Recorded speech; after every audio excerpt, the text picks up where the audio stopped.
On va revenir sur l'aspect psychologique. Comment tu harmonises ta personnalité et ton style de trading à titre personnel?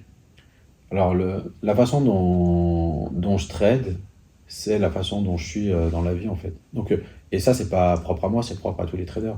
Donc, le trader ramène sa personnalité qu'il a dans la vie, dans son trading. Donc, il n'y a pas un dédoublement de personnalité. C'est-à-dire que si on n'est pas fort mentalement dans la vie, on ne va pas se transformer en monstre de mental en trading. Donc, on ramène la façon dont on fonctionne dans la vie, dans le trading.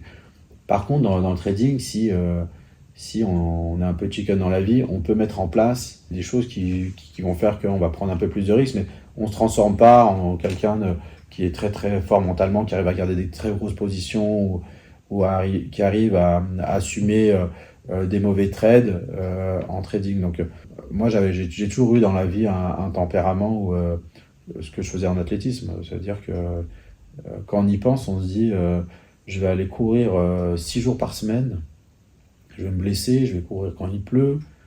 Et l'objectif, c'est que je sois le meilleur en France, mais il y a beaucoup de gens qui courent. Donc à quel moment le cerveau, il pense qu'il peut être plus fort que tout le monde? Dans le trading, c'est un peu la même chose. Quand on va trader, on dit tout le monde a une souris, tout le monde voit une souris, tout le monde a un ordinateur, a les informations, et on dit je vais être meilleur que les autres. Mais c'est ça, le trading, c'est un esprit de compétition. C'est un esprit de compétition. Quelqu'un qui n'a pas cet esprit de compétition en disant moi je pense que je peux être meilleur que les autres, il n'y arrivera pas.